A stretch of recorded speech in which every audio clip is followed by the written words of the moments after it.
I am W, and this is my world, and welcome to Story Time Sunday. This is where I tell a story that's in my head, and I bring it out to y'all. Now, I'm about to do what I didn't do in October, and that's give y'all the 2 horror stories y'all deserve.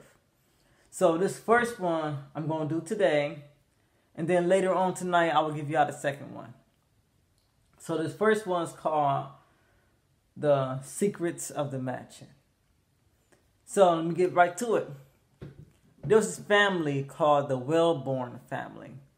They lived in this mansion for years. It's been passed down through generation. The first Wellborns built the mansion, but it held some secrets. Apparently, every Wellborn family dies in this mansion. Due old age or unforeseen circumstances. The mansion is big. It has 100 rooms, hundreds of servants, and hundreds of maids. But not one person seen what happened. But there was this particular room in the mansion that no one goes in. It's forbidden for all servants, all maids, and all Wellborns. You figure, why would they build a particular room if no one's allowed in there? Well, the Wellborns had 3 beautiful children. 2 of them were older and they moved out the mansion to start their own life. But he had one 10-year-old girl that stayed behind because she's too young. The family one day it was storming, and the family members, the mom and the dad, wasn't there. Now this 10-year-old girl is deadly afraid of thunderstorms. And the first sign of a thunderstorm, she went looking for her parents. Not a single maid knew where she was. No servant knew where there was. And she's running around frantically, and she ends up upon this door. She was told to never go in this room. But then she was a very curious little girl. She always explored the mansions, find different rooms every day. But this particular one, she was told to never explore. Well, today was the day. She's looking for her parents. She's looking for her parents, and she wants to find them now.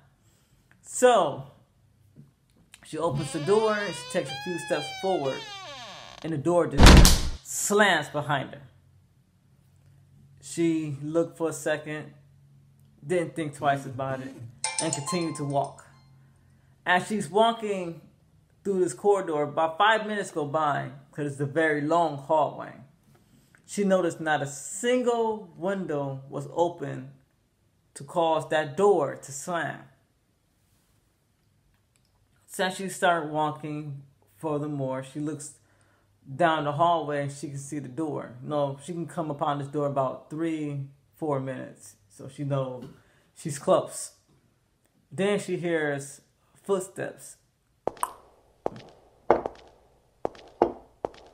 She turns around. Nobody's there.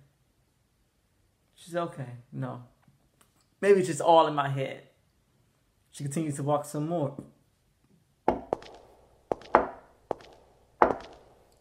Turns around again.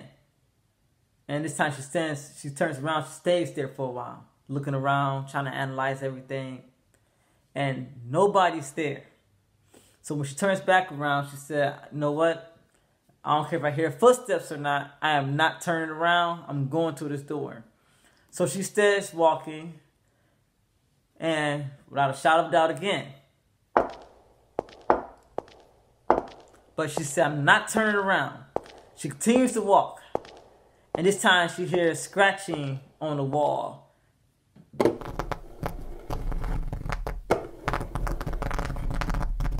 And she said, I'm not going to turn around. She continues to walk. But then she feels breathing on the back of her neck. Enough to make her hair stand up. So she starts walking faster. She said, I'm not going to turn around. I'm not going to turn around. And as she's walking faster, she hears this.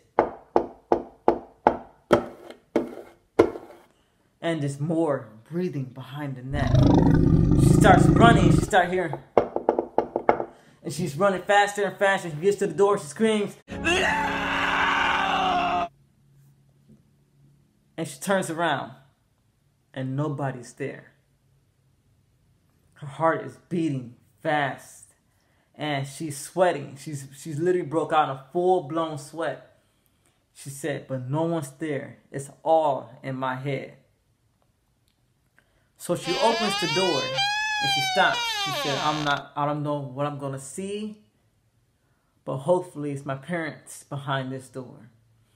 And when she opens the door all the way, she walks forward a couple of steps and she looks down. When you walk up into the room, there's a floor further down. There's stairs that go all the way down to the floor. But she's only at the top of the stairs. And she can see a pentagram on the floor, as you can see here. And candles lit throughout the pentagram. And she's seeing 4 people in black hoods. The door just slams suddenly. And she turns around to look at the door. When it slams, she turns back around. The people in the hoods are looking directly at her. She's slowly starting to back up, and then they unhood themselves. And it was her mother, father, brother, big brother, and big sister. And it was like, you have arrived. And she runs down the stairs and he hugs her dad. She said, Dad, I was looking for you. Why are you here? He said, to help release him. The 4 members got into the pentagram and said, this is for you. And all 4 of them stabbed each other in the stomach. And bled out immensely and fell to the floor and died.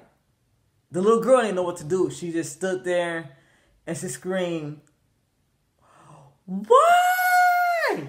And she falls to her knees and she's banging on the ground, screaming, why? Why did you do this? And then something grabs the little girl like so with claws, raises her head up, breathed on the back of her neck, and whispered in her ear, because I told him to. He said, the Wellborn family have served me for generations. And you have to give, when you get older, you're going to have 3 children. And the third, you'll save the third one for me. And the cycle will repeat. If you don't follow my instructions, I will end your entire family. And there will be no more Wellborns. Welcome to the family. And that's the end of the story. A little creeped out. Didn't faze you? Did faze you? Didn't see that coming? Say it in the comments. I am W. This is my world. And I will give you another one later on today.